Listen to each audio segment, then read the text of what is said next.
Hey guys, how you doing there, 11th grade? Just getting the last question from the slides down. It's a real world problem where we are talking about when you go into a lake, you can rent a boat at a customer service desk. Jalen and his friends, they actually paid, right, $100 for a rental that lasted 4 hours. Cool. And I'm jotting this down, so just like you guys should be. Any kind of important information you always want to jot down. Now, Robert and his friends, separate group, right?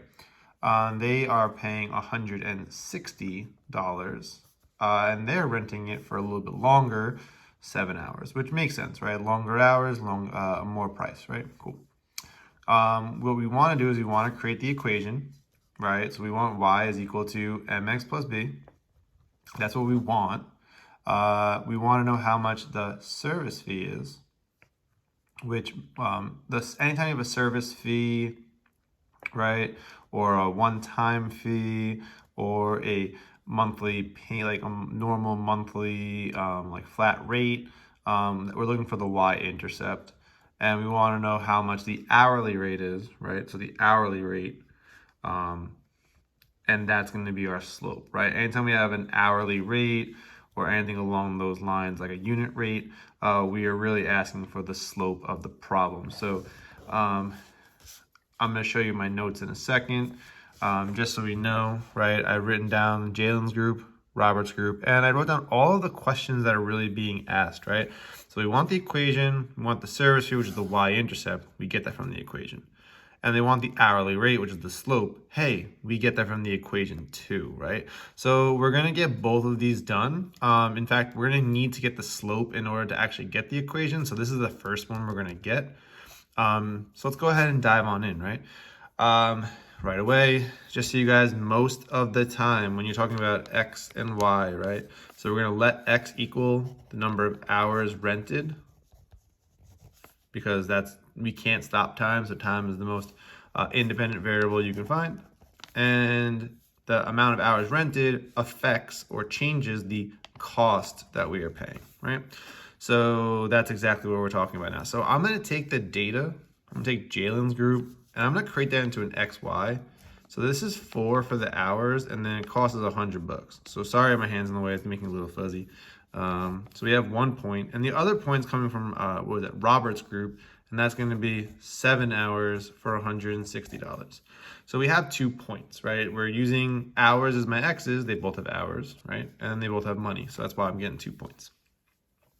So step one, or not step one, step two is going to be to actually find the slope of the equation by using these 2 points. I tend to, if both the x and y are larger in 1 point, I tend to use that as my first point. That's why I'm going to start with 160 and start with 7. That's going to help me out there. And I'm going to subtract 100 and subtract 4. So I use my 160, which is the y value, subtracted by 100, which is the next y value. That'll be my top, which will give me 60. And then I'm doing 7 minus 4 for the hours, which will give me 3. Now I could leave it like this, but let's try to use our math brains and simplify. 60 divided by 3 will give us $20 for every 1 hour, right? So this is just making sense of the slope in terms of the problem. So right away we answered this first part. We found the hourly rate, right? It is $20 per hour. Cool. However, I don't have the equation and I don't know the service fee, so we're going to use this information in the box, and I'm going to pick one of these 2 points. I'm usually going to pick the one with the smallest numbers, the numbers closest to 0, so that's the one I'm going to use, and then I'm going to jot down my equation. All right, this is point slope form. I think this is the most vital equation you can use when you're talking about linear equations. You can find it when you have 2 points, when you have a point, any random point and the slope, and you can even find it if you have the slope and the y-intercept, right? So this equation is probably the most vital, the most used equation you can in linear equations. So let's go ahead and take what we know. Here we go. That's our m. I'm going to use this the whole number. I'm not going to put the fraction there. I don't want to create a bigger issue by leaving the fraction in there. And lastly, I remember I'm taking the point 4, comma, 100. 100 is the y value, so I'm going to plug it in over here where y1 was, and 4 is the x value, so I'm going to plug it in where x1 was. So if you look, we have our equation more or less set up. So we check to make sure if there's any double negatives. There is not. Then I do the distribution that is required from me. And if you notice, I always put these 2 arrows, these 2 little jumps. This is to help me remind myself that 20 gets multiplied to x, which will give us 20x. And 20 is also multiplied to -4, which will give us -80, right? So it's very important, very, very important that this happens. Now, lastly, we have to get y by itself. And we do the opposite sign. So it's negative, we'll make a plus sign above it, below it. And we keep the number the same. So we're going to add the 100 on both sides. Y is equal to 20x plus 20. And there's our equation. So that's another thing we actually found.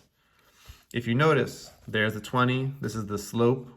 This is the unit rate, the hourly, rate. And over here, this 20, this is that initial cost for your y-intercept. So we just found out all 3 pieces. We have the equation, we have the initial value, we have our hourly rate. Or what do we call this? This is a service fee of $20. I hope this helped. If you guys have any questions, please reach out. Remember, message me on Remind. I hope you have a great day. All right, guys. Bye.